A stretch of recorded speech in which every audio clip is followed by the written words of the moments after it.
we're equal fifth parties of the one band, and consequently we all have an equal amount of say. And everybody's entitled to that.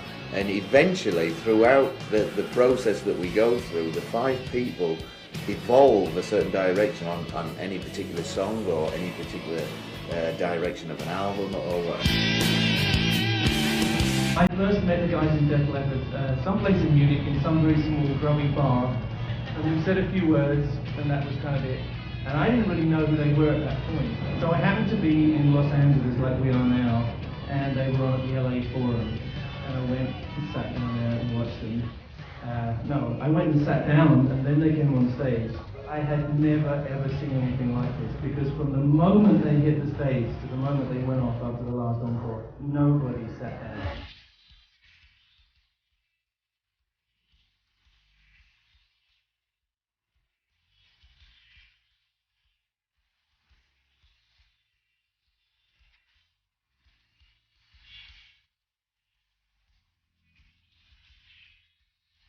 Our career has spanned 20 odd years, but it really seems to have been just a career that's been stretched out because there's been these 5-year gaps between records coming out where we've just molded through life, you know, and never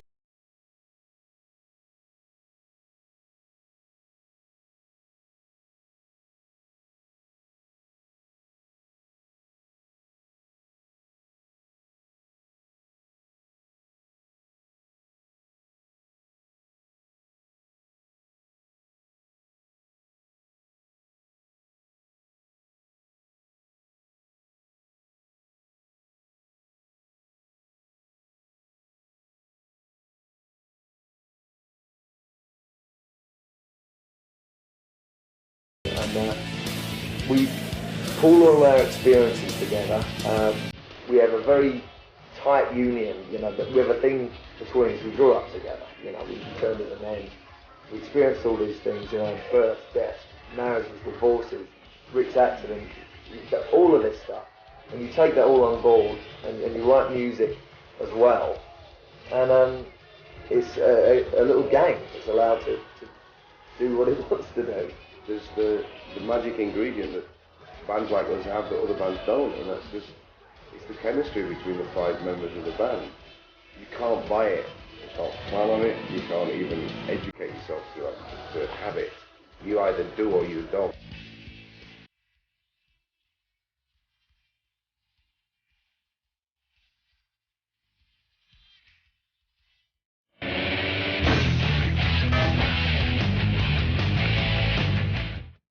I first met the guys in Def Leppard someplace in Munich in some very small grubby bar, and we said a few words, and that was kind of it.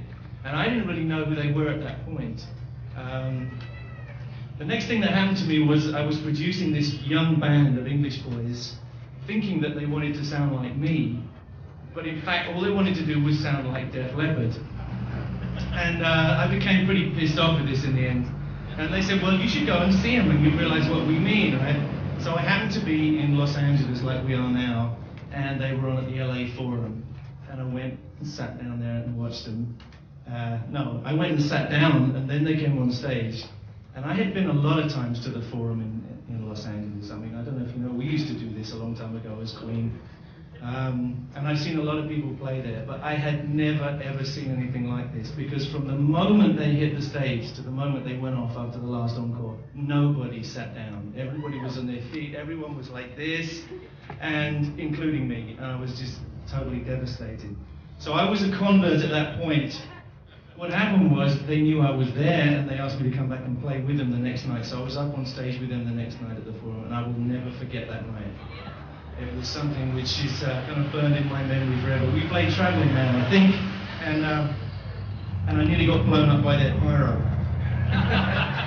It's by pure chance that I'm here now. What I want to say in essence about these boys is that this kind of thing doesn't happen very often. You have an immense talent, you have a vision, a kind of corporate vision or a shared vision between some young guys, and then the next 20 years of their life they spend devoted to fulfilling that vision. And a lot of tough things have happened to them, as you all know, you know. And Joe Elliott rang me up on the night when Rick had his accident and his arm torn off, and he said, "Ryan, you're not going to believe what's happened." And we were all like stunned to the core. And Joe said, it may be he never drums again, you know, maybe he doesn't live, but even if he does live, he may drum again. A few months later, Joe called me and said, Rick's doing it, he's back in there with us. And Rick Allen, as you all know now, re-established himself. No, he didn't just come back to drumming, but he invented a whole new style to deal with the fact of what he was dealing with. And Joe said something else to me. He said at that point, he said, it's not like we just got Rick back. He said, we got something else back. It's like it did something to Rick. It's brought out something in him. There's a spirit, there's a strength, there's a kind of dignity and dedication. And he is a bigger person because of this. And that's really the way I feel about the whole band. As you know, they lost Steve Clark a while later. And Steve Clark, for God's sake, is the originator of the riffs. You know, he's the linchpin, you know, he's one of the great writers and riff makers of our generation. They lose this guy, and again, you know, they could have been giving up and going home and crying. But in fact, what they did was carry on, and they carried on with something extra. They have grown, and what Def Leppard have is a kind of spirit, and it's not just about survival. I mean, they have survived, and God bless them, and that's wonderful. But what they've done is they have become something bigger and deeper. And their stuff means something. You know, it makes you cry, it makes you laugh, it makes you whatever. You know, it's not just churning out some kind of formula. Def Leppard are an original and an inimitable and an immortal, as far as I'm concerned. It's an honour to have something like this. It really is. It's not something that you strive for. It's not something you even think about. Because I think if you're starting out and you start picturing this type of occasion, then one, you're in it for the wrong reasons, and two, you'll never get here in the first place. So it's nice when it comes along. You know, we've always prided ourselves on doing what we do the best we can. Hopefully selling lots of records, because that's the truest test. And I suppose a spin-off of selling lots of records is things like this. You know, I think it's more of an honour for your family and your children in years to come to maybe look upon. You know, it's okay. It's an honour. It's great. I mean, it's completely mad, really, because it's like so out of the routine of what we normally do. You know, we normally get up late, sound check, do a gig, go back to the hotel, or get on a bus or a plane or whatever. And you know, if we're on a bus, it's sometimes it's a 12-hour overnighter to the next town, and you know, you just drink coffee and more coffee and toast, and off you go. And today, all of a sudden, it's like we feel like royalty. You know, we're getting ushered from one room to another to talk to people, and Brian did this fantastic speech inducting us, and you know, there's all these cheering kids out there, and we got to dirty our hands up and stuff, and some of the other artists that there are out there that you know that you're going to be the side of, Jimmy Pages and people like this. You know, it's very flattering. It's a good time. It's really good. We've obviously been saying, you know, it does feel it's not a chore at all. Yeah, it's tiring and stuff. But we're really pleased and honoured to be here. It's great. It's just really, really cool. I just like the idea of being included, you know, once and for all. You know, it's we've been doing it for a long time, you know. Nice to get our props, you know. Yeah. And the fact that it's LA, you know, we live kind of in the area, you know. I live in Orange County, and LA, you know, I'm up here all the time. So it's kind of that local thing as well. It's kind of neat. So yeah, hometown kind of.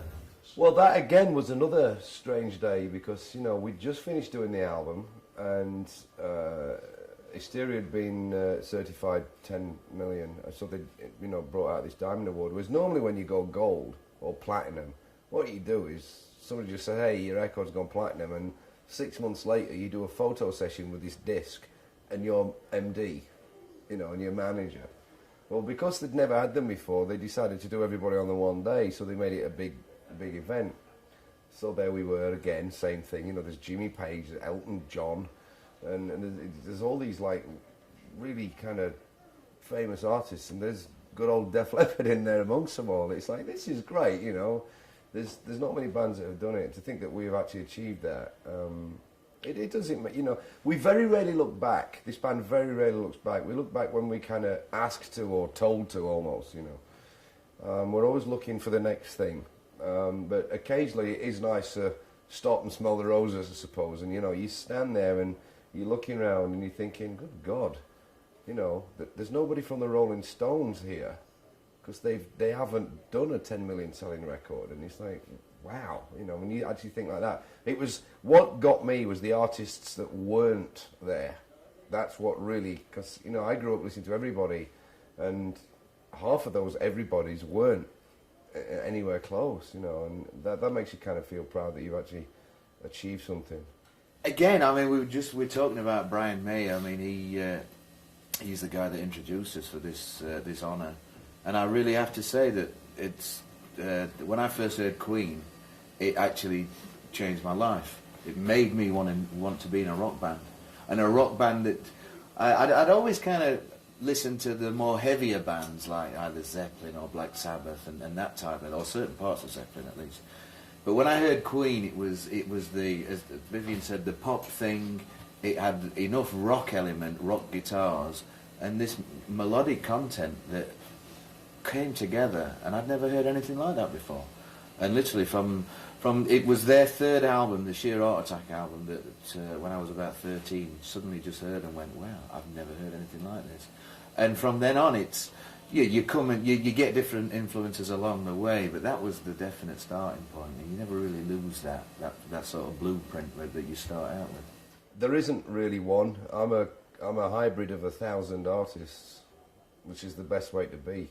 You know, if you noticed when Eddie Van Halen came out from nowhere, and it was mind-blowing, and people like Frank Zappa were saying, thank you for reinventing the electric guitar, Eddie. But 4 years later, we had 1 million Eddie Van Halen clones.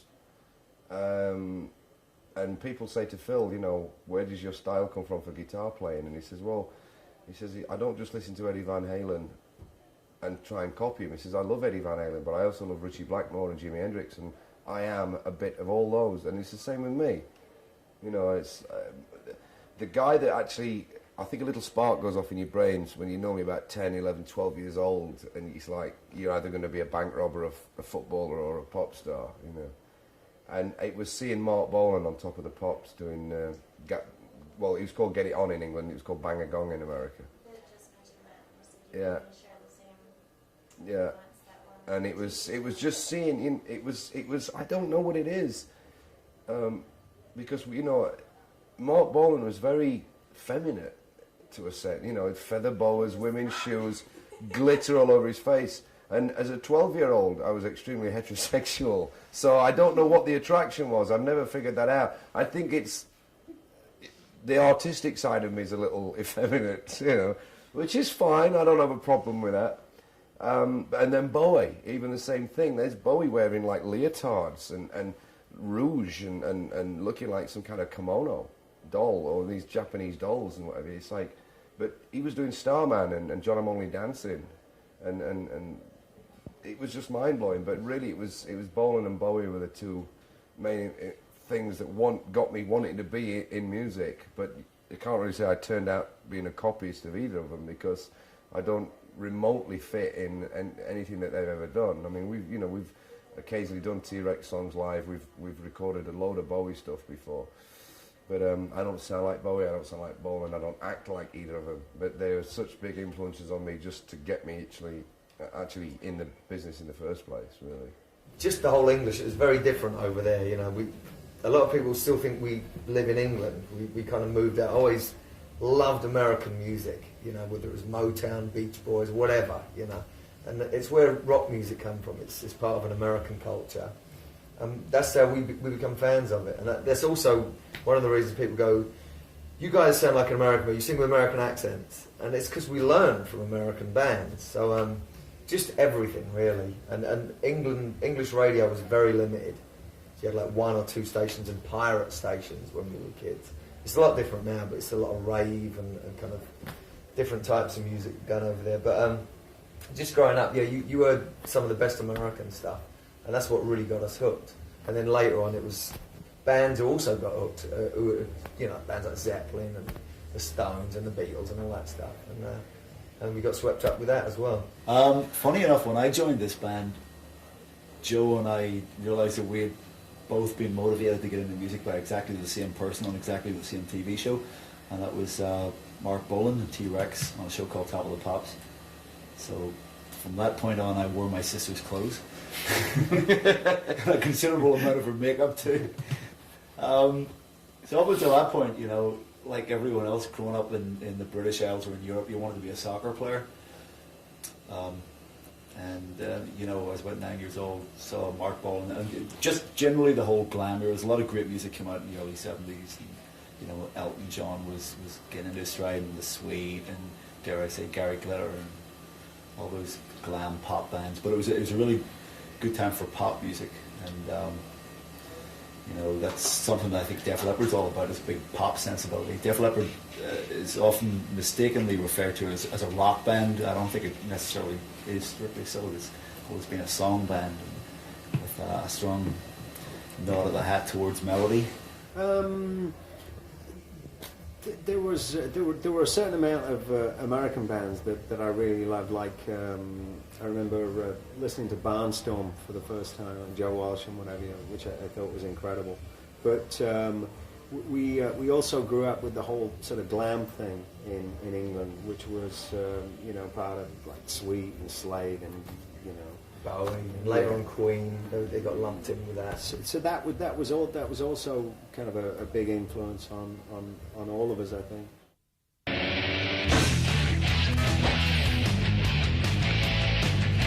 Sometimes you don't get your way. Rick's like, right, anyway, I'm going to be playing with my feet now. I'm inspired by them. Well, you're not a band if you don't. If you don't stay cohesive, it's not a band. I mean, it's simple as that. You know, if you don't take each other's feelings into consideration, if you don't travel the road together at the same speed and pace, then you're not a band either. You know, there's nobody picks the ball up and runs with it in this band. It's like, it's a collective, it's a democracy, it's a cooperative. We're all Mr. 20%, which means that sometimes you don't get your way. It also means that sometimes when there's a problem, there's 4 other people to share it, which is good. So, you know, it's the absolute epitome of a band, this Def Leppard thing that I'm in here, you know. Well, it's highly admirable. You know, yeah, and many bands don't do but I have the ultimate respect for all these guys, and the great thing about it is I know them all. Even Vivian, who's been in the band only 8 years, we know each other inside out. We know when to leave somebody alone. You can tell by just a look that somebody's got issues. You know, they've got issues of their own today or this particular minute. So, hey, I'm not going to bother them with, like, which one of you idiots sang the wrong note last night in blah, blah, blah. Or they're not going to say to me, you know. You just learn to just distance when you have to and bond when you need to. You've spent your entire lives together. Pretty much our adult lives. I mean, I'm 41. I've been in this band since I was just 18. Well, somebody asked me a similar question before, and it transcends, you know, anything to do with the music, and it just comes down to a friendship, you know, and one of the reasons why we're together as a team, and the whole sort of chemistry behind that. You know, you are a true inspiration to many drummers out there. Thank you. You really, people look up to you as being what they want to be. Mm-hmm. That must be a real heavy feeling, maybe a feeling of responsibility, or how does it make you feel? You know what? It's this huge two-way street, because I meet people that are in way worse situations than I am, and I'm inspired by them. So a lot of the time it works the opposite way around. Me and Steve Clark went to see Rick in hospital. I remember going in there going, oh God, we really wasn't looking forward to it, because we didn't know what to expect. We thought it was going to be this just a horrible, tearful kind of all huddling each other and all this. And Rick's like, right, anyway, I'm going to be playing with my feet now. It was like just positive from the get-go, and there was no kind of no self-pity, no dwelling on the negative. It was just like positive. We were shocked. We were just blown away. And then he spent the next, I don't know, year waking us up every morning. We used to live in the same apartment in Dublin, and he'd be like, you know, practicing the new technique, the new way to play drums. from 8 in the morning. It was great, and it was just very encouraging. We've always been notoriously slow. Our career has spanned 20 odd years, but it really seems to have been just a career that's been stretched out because there's been these 5-year gaps between records coming out where we've just moseyed through life, you know, and never in a big rush to do it. It was never our thing to just like, oh, we've got to get it out. Because no, it's finished when it's finished. It's finished when it's quality, not quantity. That's always been our rule of thumb. Ever since we started working with Mutt, it's always been, you know, doesn't matter how you get there as long as you get there, and quality over quantity. And those are just two basics that Mutt taught us. But, you know, we just got better at what we do. The one thing that we always wanted to do was get better at it. Some of the bands that we grew up listening to, they'd make one great record, and it could be their second or their third or their fourth album. And what you've got is, you've got this steady improvement from the first record to the second to the third to the fourth. And the fourth album was like this classic record, maybe Deep Purple in rock or whatever, you know, whichever band it is. And then they seem to just go like this. And we never wanted to be that kind of band where it's like, they're still around 20 years after their best record. We've always, you know, whether you achieve it or not is, again, subjective, but we just wanted to keep getting better and better. I'm a better singer now than I was last year. I was a better singer last year than I was the year before, and so on and so forth. You know, a lot of people, I find that they get to my age and they can't quite hit the notes anymore because, you know, they're too busy getting drunk.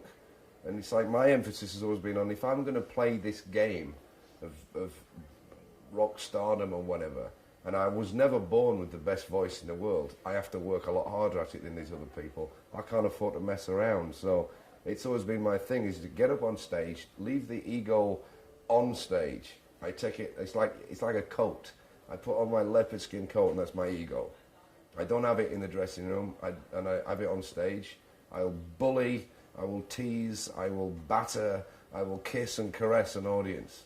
But as soon as we finish the gig, I take off the coat and I'm just me. Something on that level is way more on a subconscious level. It's a bonding that happens, and an understanding that almost defies conversation sometimes. I've noticed personally, even on stage, there's, without sounding too mystic and arty, there is a definite telepathic bond between myself and Rick. I know, I can sense when he's going to make a mistake, or not necessarily a mistake, but play something different, or vice versa. With me, it's generally a mistake, but you get a feeling, and for the next 10 seconds, you go through something that's not quite what it was the night before, and then you're back into it again. So you do develop things like that. Whether you're aware of it all the time or not is another matter. One of the reasons we're still around, we have a point to prove. Whenever we put an album out, it's like, you've got to hear this. We're very proud of what we do, and we pull all our experiences together. We have a very tight union, you know, we have a thing between us. We grew up together, you know, we turned into men. We experienced all these things, you know, births, deaths, marriages, divorces, Rick's accident, all of this stuff. And you take that all on board, and you write music as well. And it's a little gang that's allowed to do what it wants to do. I'm no more tired than anybody else that does a job, you know. I mean, I get tired at 2 o'clock in the morning if I've been up for 20 hours, you know. I'm not tired of doing it. And, you know, occasionally my voice gets a bit ropey because the schedules is what loses your voice, it's not an ability problem. It's literally doing so many shows in such a short period of time, or over such a long period of time without any decent breaks. And if you catch a cold, it can't ever mend properly because you back out playing again while you're still healing, and because there's a schedule to keep to.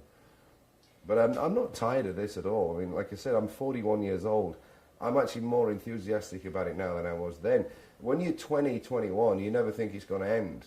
I'm realistic enough to realise that sooner or later it is. So I'm enjoying every second of it right now. I mean, another 5, another 10, another 15 years, who knows? But, you know, I'm aware of our mortality now than I wasn't 20 years ago. That was the question. Do you see yourself doing this at 51? Well, I don't see why not. Jagger's 5 years older than that, and he's still doing it. I mean, if you look at Steven Tyler, and David Bowie. I mean, these guys only look about 25 or 30 years old from a distance, at least. These guys look great, and they have an enthusiasm for it. And I think as long as you've got the enthusiasm for it, and you don't let yourself kind of, you know, fall apart physically and mentally, and you can still write and perform, I don't see why not. Because rock and roll now is 50 years old, or maybe even longer, you know, or it's 45 years old, I beg your pardon, or whatever. And in the 70s, you were old at 32, because it was still young. It was a young industry. Now it's part of the American culture. And I don't really believe that there's a problem with people seeing a Peter Frampton or a Lynyrd Skynyrd or a Rolling Stones or a Paul McCartney or a Bad Company or a Page and Plant, who are 50, or David Bowie, 50-something musicians that are going to, you know, they're on stage and they're doing a great job, and lots of people are still happy to pay money to go and see them perform. There doesn't seem to be a stigma on age like there used to be. I mean, you could always eke out a career somehow or other, dragging the name of a band through the mud, but I don't think that's what this band would want to do. I mean, honestly, when I was 20, I thought, 30? You've got to be kidding, right? You've got to be kidding. Yeah, I'm 42 now, and it's like, it's easy, it's fun. We're doing what we want to do, and we're doing it with people we want to do it with. As Viv says, if we still feel that we're vital, fresh, and important to each other in 10 years' time, then we'll still be here. And to be quite honest, who knows? We could all decide to knock it on the head next week. I very much doubt it. But when you've been around as long as we have, you know, you just take it day by day and enjoy it in that context. It's actually kind of challenging, but it's fun. I mean, obviously, we've got 3 guys live in California and 2 guys live in Ireland. So when we initially start writing, we write as individuals. We bring the individual work to the collective table, and we weed out, you know, I mean, it's logical. I'll say play my tape first, and if the song goes past and nobody says anything, they don't like it. Nice day, yeah, look at the weather, right, yeah. But if it's like, wow, that's great, that's really good, you know that they want to do the song. But then we will leopardize it. So it's like, you need to be a bit more of this, you need to blah, blah, blah. When Vivian brought the song To Be Alive to the table, it didn't sound anything like how it ended up on Euphoria. It's exactly the same melody, same lyrics, same key, everything, but we just did it like... It's the difference between Frank Sinatra and Sid Vicious's version of My Way. Same song, just different approach, you know. And what you do is, if you believe in the song, you just arrange it to suit the band. Whereas Vivian would do his demo to suit Vivian, and I will do my demo to suit me. Then you have to allow everybody else to have their input in it as a performer. It's not too difficult. If the songs are great, you're away, and that's just individual songs. Then when we're actually together, somebody may come up with just a riff, and then we work it, we jam it, and then you end up with a song that's written by 2, 3, 4, 5 people, like Paper's Son is written by 6 people. You know, and then there's other songs that are written by 1 person. You know, it's horses for courses. That's all it is.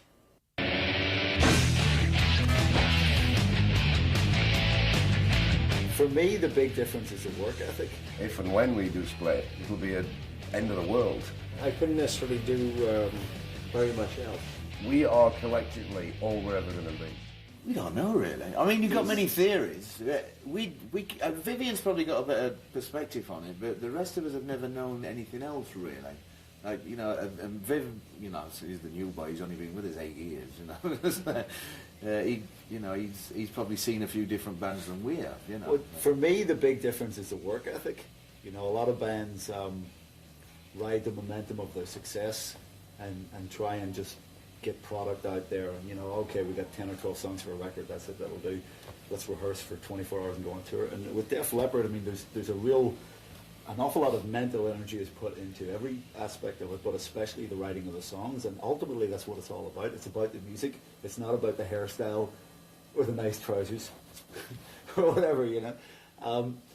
So that's why the band, I guess, has taken so long to make records. And as Rick said, you know, because I've played in other bands, I have this, by way of contrast, and when I joined this band, I just couldn't believe the dedication that there is towards the work compared with people I've worked with in the past. I mean, there's a lot of very talented people in the industry, but it also it takes a certain a certain bravery also on behalf of the people within the band to criticize their own work, to look at it and say, well, okay, that's it could be better, because you get very attached when you write songs. I mean, as an individual, and we all work on songs at home on our own, and we bring them to the table, and you have to be able to swallow your pride and your ego for the betterment of the band, which is ultimately going to be for the betterment of that particular song. But a lot of people get very precious about their song, and oh, it's my art. Well, I'm with them all the time. I've never been away from them so long that I've craved to get back together, because we just had this 4-month break, and I was phoning everybody up after 4 or 5 weeks, maybe, yeah.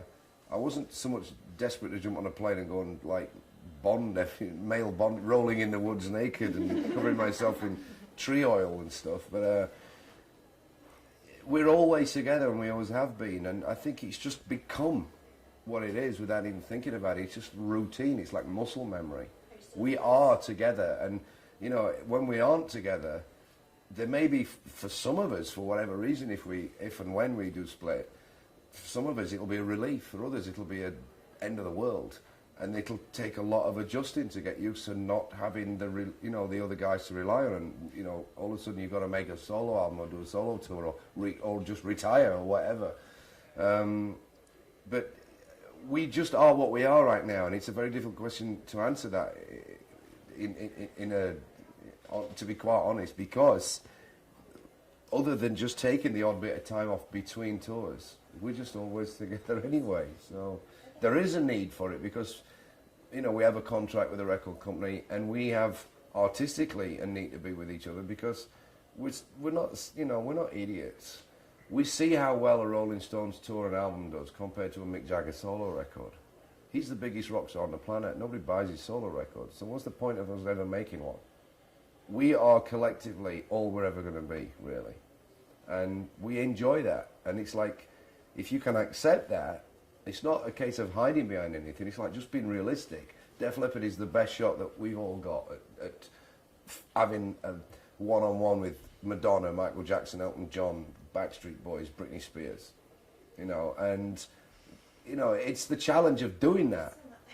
You know, it's the challenge of doing that, rather than just being another rock band that's just on one of these 80s package tours with big hairspray bands opening up for us. It's like, that's not what we're really into. The two things together are unstoppable. You know, you get positive reinforcement from people around you, whether that's the guys in the band or family, and then that allowed me to tap into a strength that I'd never experienced within myself. So that it's just a combination of things. And then thank you. But I realized I couldn't necessarily do very much else. So I wanted to make it work. I think one of the really cool things, I mean, it's like Rick was saying, is you see people in worse positions. Do you remember that girl who was burnt? She said she wouldn't have come out normally, but she came out because she wanted to meet Rick, and that was just a trip in itself. You know, the fact that she came out, she got so badly burned that she remembers them going, oh well, this one's fucked, this one's dead, and they took her, and she was just like burnt, and she has to wear a body stocking. She's got no lips, and she came out, and she'd actually been doing her own. It was Rick, especially, you know, that made her be able to carry on, and that's the fantastic thing. You know what it is? It's a lot of the time it's because I'm part of that club, and I can say things to people, and they can say things to me that I wouldn't necessarily have been. I wouldn't have been able to get away with that, or I wouldn't be in that club if I had two arms. We're equal fifth parties of the one band, and consequently we all have an equal amount of say, and everybody's entitled to that. And eventually, throughout the process that we go through, the five people evolve a certain direction on any particular song or any particular direction of an album or whatever. It does take that's probably what takes a long time, is that we do give each other the respect to put their viewpoint forward, and sometimes that can take a long time. Well, we've been out for 15 months. This tour's been a 15-month tour, which is as long as any tour we've ever done. We have two modes of transport. We have the attack bus, and we have the veggie bus, and that's also the kind of the non-babies and the babies bus. So it all works out pretty cool. You know, most of the time that, you know, the kids aren't on the road. Rory's been out, Phil's son, but he's 10 now, so he's almost assistant tour manager, you know.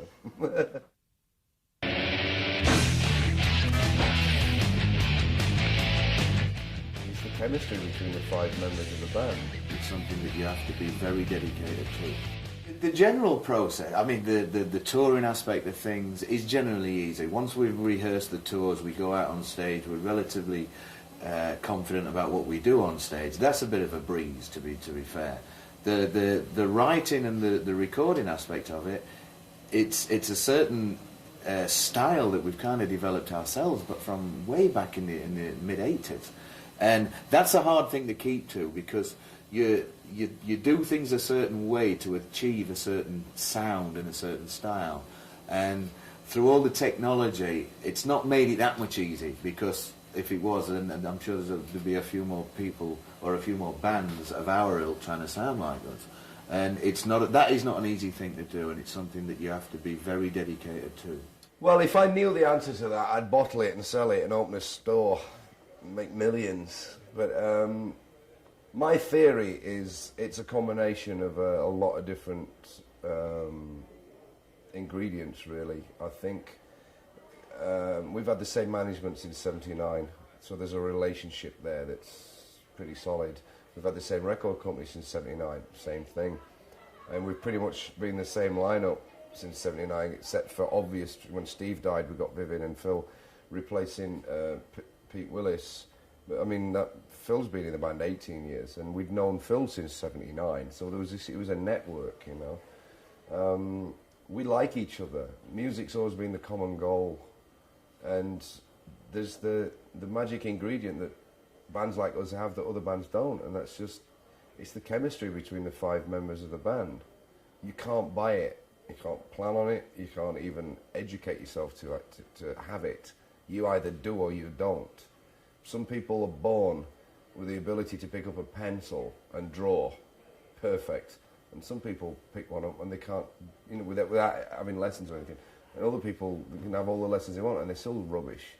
You know, it's just, you're lucky, and that's what it is. There's a hell of a lot of fate involved and a lot of good fortune, but it's the chemistry is the important ingredient, and that's the one rogue element, if you like, because you can't plan on it. It's just there, and you discover as you go along that it is there, and it has been there, and hopefully it'll still be there in the future.